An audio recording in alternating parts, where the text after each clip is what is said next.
guys, welcome back to my channel. So today's channel is going to be something that is almost like taboo to talk about, which is flight attendant pay, especially for a regional flight attendant. So yeah, I'm just going to go ahead and jump right into it. All right, so let's talk about the basics. So the basics is that per hour, we start off at $18.13 an hour. This is all public information. You can see it on the websites, like it's on Glassdoor and stuff, like it's some everywhere. So yeah, so $18.13. Your monthly guarantee is 76 hours per month. So whether you work 76 hours or not, you still get paid for 76 hours.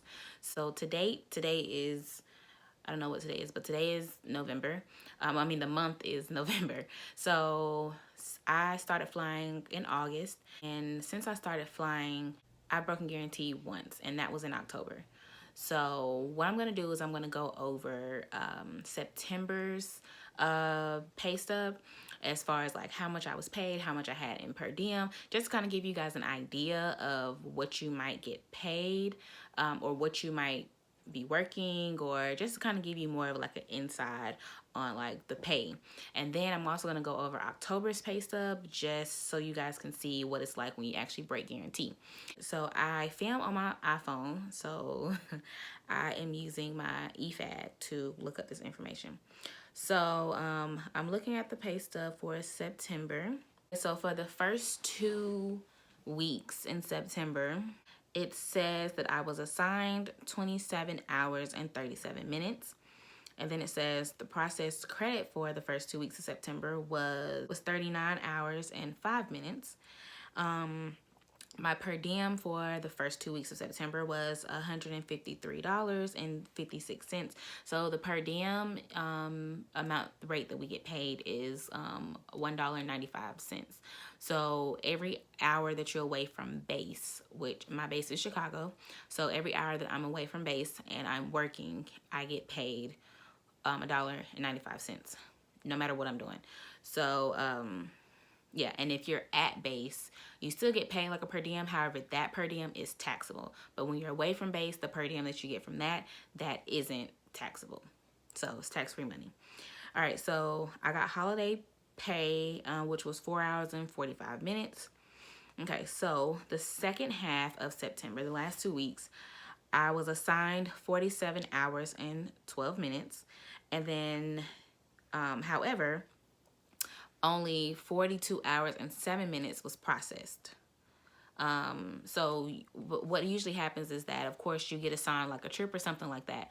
So say you all have seen the videos where I've got like taken off of a trip, or my trip got cut like a day short, or, you know, something like that. Like you just never really know what's going to happen. But the times that like when I had a 4-day trip and it got turned into like a 3-day trip.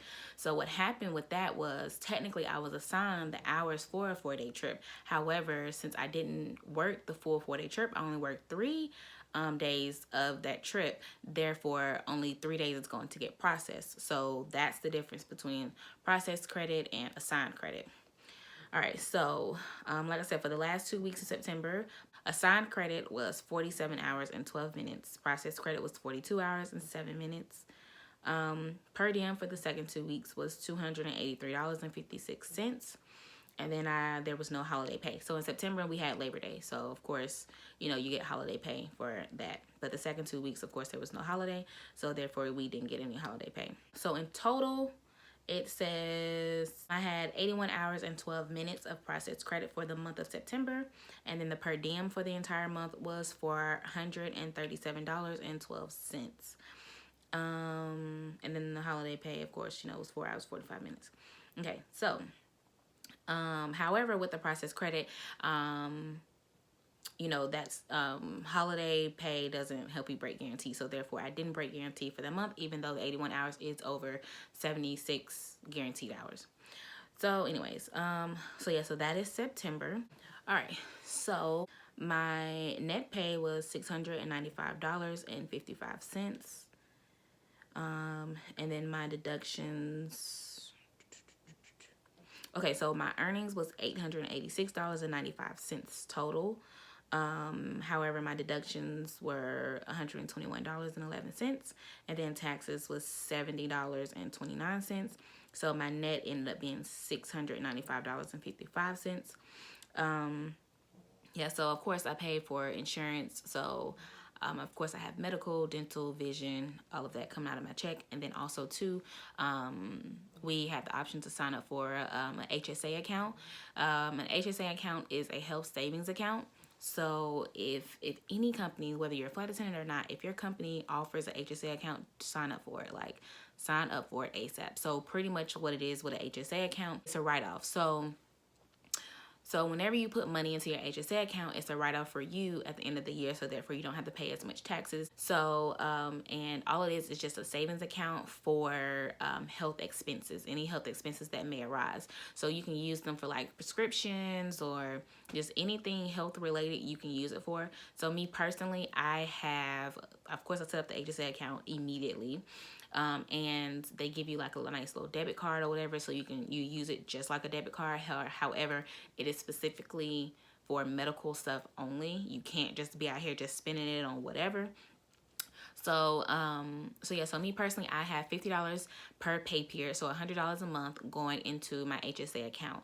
And it has like an app and stuff like that, so you can keep track of, like how much is in there total. And then my company in particular, I think it's like about $150 or so a year or a quarter. It's something like that. They put money into your HSA account for you. So I thought that was amazing. So I was just like, that's even better. So I put my $100 a month in, and then on top of that, they also put, I think to date, like $150 or something like that into my HSA account.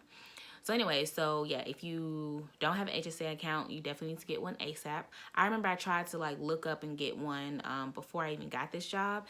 And it was like the company that I was trying to go through, I think was like Quest. And it was just like, oh, you needed all of these things in order to qualify for a HSA plan. So when I seen that my company offered it, I went ahead and signed up immediately. And also too, whenever you leave the company, you can keep your HSA account. Like it's not like it's suspended once you leave.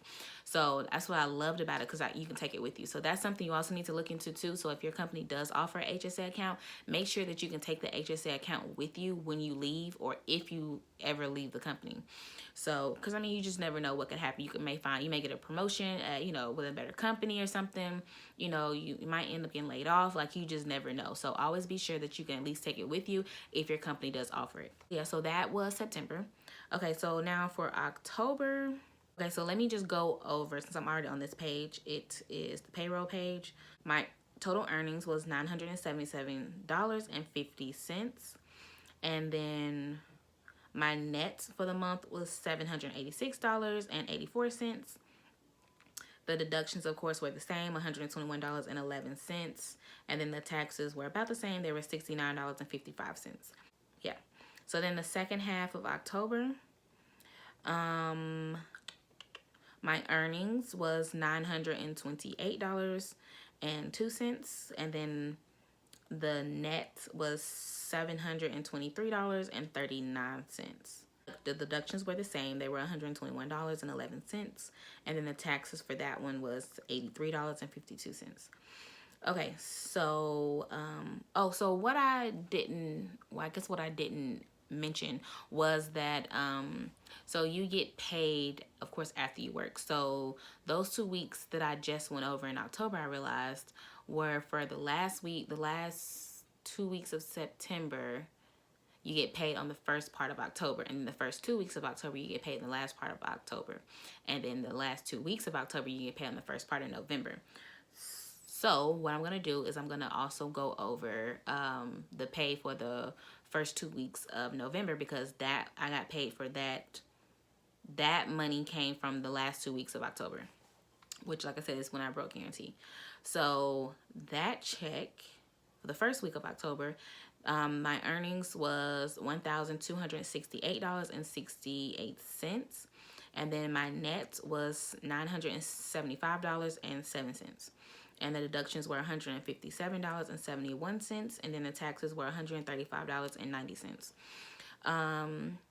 So that net should have been like over $1,000 only because my dad ended up using American benefits. I think it was, no, United. One of them. He used one of the benefits, and I did deduct from payroll instead of just paying it right then and there.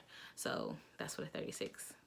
Yeah, so that's where that came from. But anyways, yeah, so that's right there is what the pay kind of looks like. I mean, it's been pretty steady, around the 700s and stuff.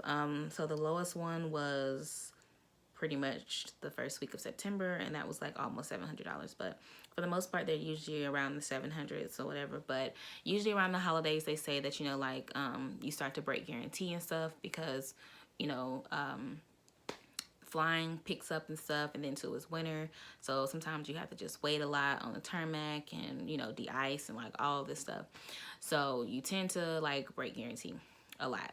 So we'll see, you know, we will see how this whole thing works out. I'm hoping it's true.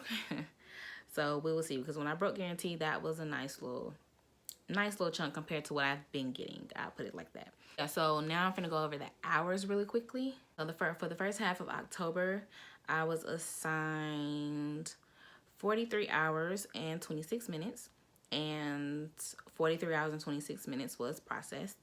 My per diem for the first 2 weeks was $200.90. Well, $202.90. Holiday credit was only an hour and 43 minutes. I'm assuming that was following, I think.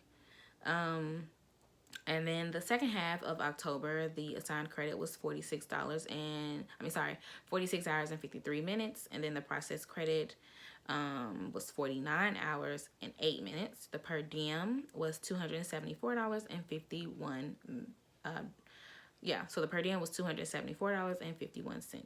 So in total, my assigned credit for November was 90 hours and 19 minutes, and processed credit was 92 hours and 34 minutes.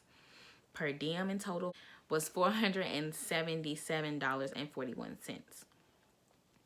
So yeah, so that is what I mean by breaking guarantee. So holiday pay, even if you subtract the hour and 43 minutes from it, it still puts me over the 76 hours. So therefore, you know, so for every day that they don't use you, you get paid like $4 and something. Not $4. You get paid for like 4 hours and something just for that day, even if you didn't work. They didn't call you, but you were technically on reserve. They still like pay you for that day. So it's like a lot of little perks and stuff like that when you break guarantee. So that's why you make a lot more money. So it's pretty bomb when you break guarantee. That's why everybody wants to break guarantee.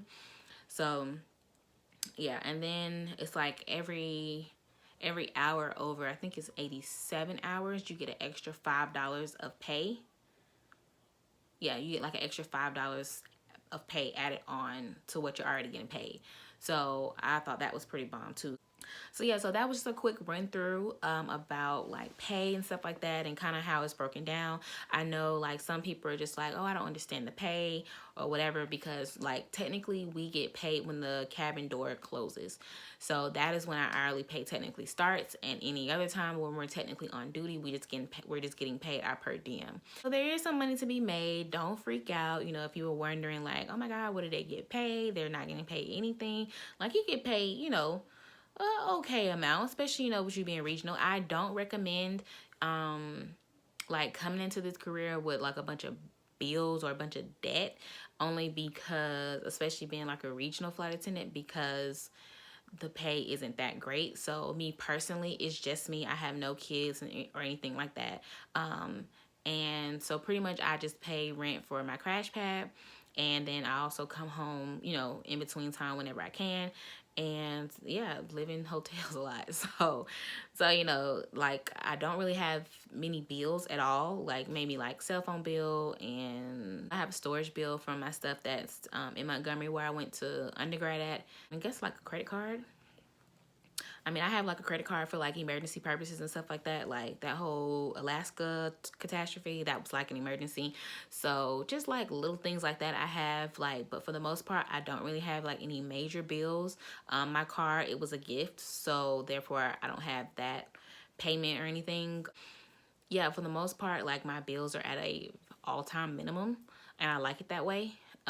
So I definitely wouldn't recommend like, you know, having a lot of bills. And if you do, I hope you have some sort of extra income coming in, or you just really know how to budget the hell out of your money, because I do a really good job at budgeting my money, but especially at the very, very beginning, it was still very hard because I came to Chicago with like $80 to my name.